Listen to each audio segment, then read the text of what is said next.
Hello everyone. We have yet another simple but interesting question to help you in your preparation. Okay, and it goes thus. A water wave of frequency 5 hertz travels a distance of 20 meters in 4 seconds. What is the distance between two successive troughs of the wave? Alright, the question is simple, but the only thing that some persons may not understand if they are not conversant with terminologies in waves is this term, successive troughs. The distance between successive troughs or crests simply refers to what? Wavelength. That indeed is the definition of wavelength using the wave graph in description. Okay, maybe I could just do that just to make you understand. If this is a representation of wave graph, you see something like this. Okay, so okay, maybe I'll just rub off this part of the box so that will extend it and show us what is meant by crest and troughs. If I extend this diagram this way, so we'll have it as this. Okay, so this highest point here, this is crests.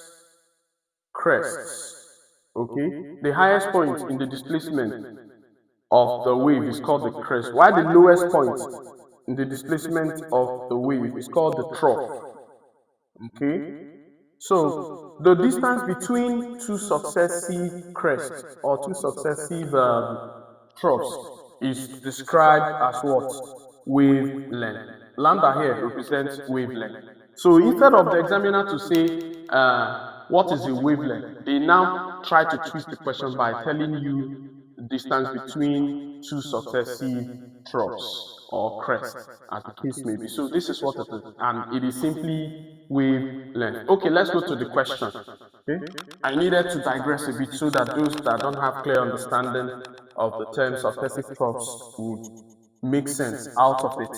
Okay, so from the question, let's bring out the givens.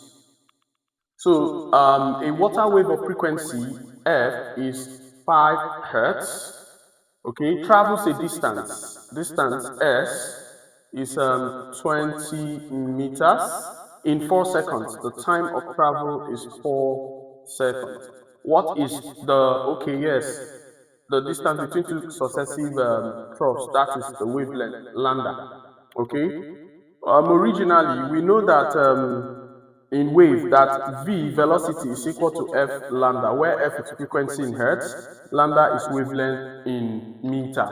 Okay, so we need to get our wavelength here by making it the subject. Wavelength is equal to v by f.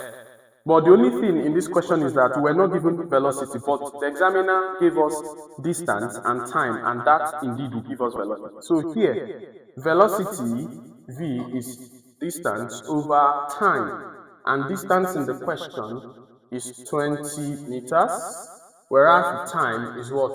4 seconds. So 20 by 4 will give us 5 meters per second. Okay, so let's go back to the question. Therefore, the lambda, wavelength lambda will be equal to v, which is 5, divided by the frequency, which is also 5. So 5 divided by 5 is simply 1 meter. So our final answer is 1 meter. It is this simple. Remember to like, share, and subscribe to our channel. Thank you for watching.